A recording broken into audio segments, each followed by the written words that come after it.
makes a guy undateable? Anyone who works out. Dad bod or fit bod? Fit bod. What hobby makes a guy undateable? I think a gym bro. Dad bod or fit bod? Probably a fit bod. What hobby makes a guy undateable? Gym bros. Dad bod or fit bod? Fit. Don't listen to what women say. Watch how women choose. You can see how the hive mind works. Get to the gym, lift weights, get rid of the belly, learn how to fight. You know, the caption here is millions of liberal women are going on a sex strike for the next 4 years. So let's see what this young lady has to say over here. I personally think that if all of these men are voting to take our rights away, they don't deserve to touch a woman for the next 4 years. Let's get started. So this one here popped up the day after our last show, actually the day of the election. And it just illustrates the hive mind vibe that you'll get with a lot of young gals today and how they think about topics and ideas. So I just want to play these quick interviews. It's only about a minute long. Let's make sure the audio is good. And here we go. The makes a guy undateable. Anyone who works out. Dad bod or fit bod? Fit bod. What hobby makes a guy undateable? Gym bros. Dad bod or fit bod? Fit, probably. Hobby makes a guy undateable. Oh, gym for sure. Going to the Right? gym? Yeah. Gym for sure. No. Dad bods or fit bods? Fit bods. That's fair. What hobby makes a guy undateable? I think a gym bro. Dad bod or fit bod? Probably a fit bod. Yeah. And then what hobby makes a guy undateable? Definitely gym bros. Why is that?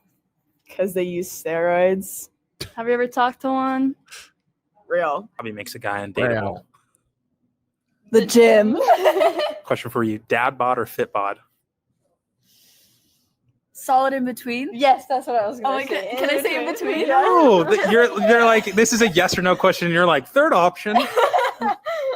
They don't have to have a six-pack, but like I feel like Shoulders, not a the beer arms. belly. Yeah, like the Not the shoulders, beer the belly, arms. though. That's disgusting. Not the beer belly. Not the beer belly. You don't have to have a six-pack to be hot. Yeah. Like I truly Good. believe in that. That's really good.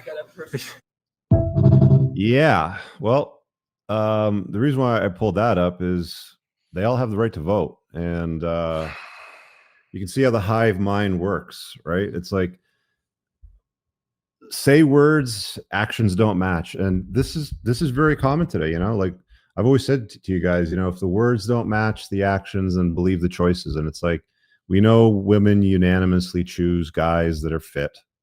It's always been that way. It's going to always be that way. There's so much evidence, whether you look at anecdotal evidence, Evo Psych studies, women just overwhelmingly choose a guy that's fit. But then you ask them the question, and what's the red flag in a guy? Oh, he goes to the gym. How do you get fit without working out? Explain that to me, Moff. How do you do that? Well, you don't. But that's the world that most women, or the vast majority of women, live in, where they just wake up. They don't have to work out. They can drink their iced coffee and eat McDonald's and Dunkin' Donuts all day and have just garbage crap diets. And then they don't have to go to the gym and they don't have to be in shape. But as long as they're not obese, like guys will still fall all over them. You can't be that as a guy. Like if you want to be, the amount of time and effort and energy that it takes for a guy to get I'm not talking about a stage ready 6% body fat Ronnie Coleman, Jay Cutler physique. I'm talking about a physique with a V taper that women will find impressive, takes years upon years of hard work, dedication, and consistency with your diet, your training.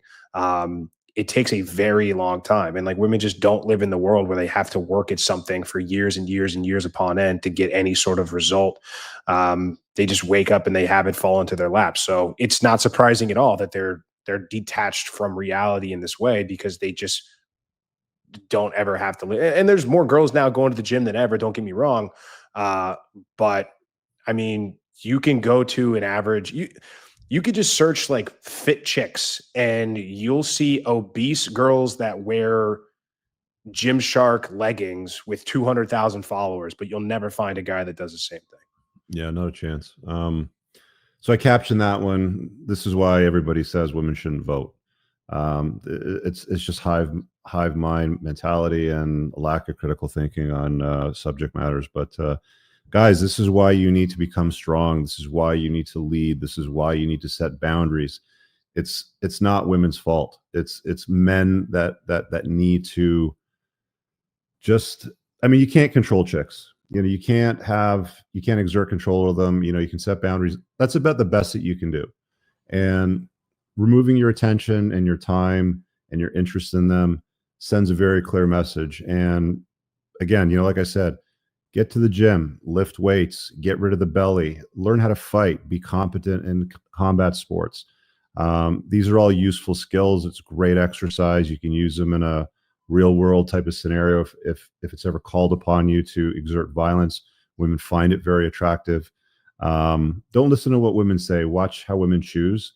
And when you have a chick in your frame and you're dealing with her, set those boundaries. It's on you to lead. It's not, well, I don't know, where do you want to eat tonight? It's, we're going here and it's going to be 8 o'clock and I'm going to order for you. Sit down and order the food for her. Maybe we'll do a show one day where we like talk about like the actual detail components of like frame and stuff like that, because I think that's sometimes lost amongst men. Got another one over here. It's just a quick short one. Gad Sad shared it.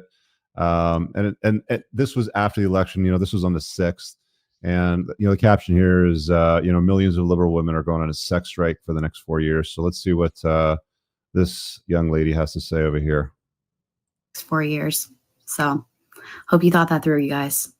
I personally think that if all of these men are voting to take our rights away, they don't deserve to touch a woman for the next 4 years. So hope you thought that through, you guys. Did you vote to take women's rights away, Muff? Yeah, I mean, it's complete nonsense. Like, again, it's just, it doesn't make sense to fight them or argue with them. They can just be so wrong and so misinformed and brainwashed. They can just go on the internet and say whatever they want to say. And it's like, guys, when I hear, like, I want people to watch that are watching to understand, like, this isn't like dunking and clowning on women. It's about just stop pedestalizing them. Stop putting them on this pedestal and acting like they're these perfect beings when to their core, they are fickle creatures that rarely know what they want. They have a hive mind. They go along with the crowd. They are very, very swayed by social trends and strong leaders. So be that for them.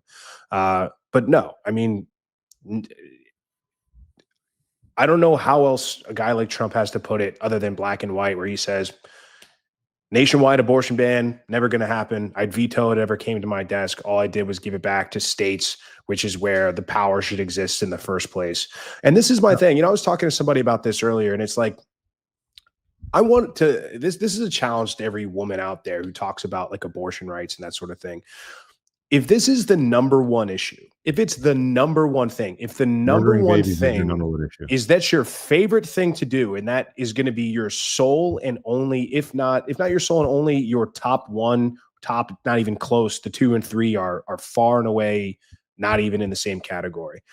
Why wouldn't you just move to a place where you could do it and where it was legal?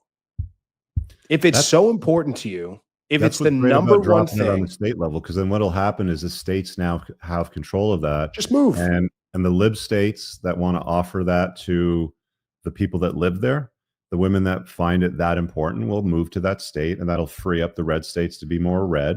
And the people that are living in states where they don't like that type of. So I've always maintained, I think we talked about this last week, I think that it would actually be a good idea to divide the United States up into two policies, liberal policies and conservative policies. And I think it's going to start going that way if they can keep passing legislation and law that allows the state to make decisions on these key issues. And if the constituents, if the people in the ridings that live in that state want certain things and they invite politicians to make them legal, or they pay for them, or whatever it happens to be, cool.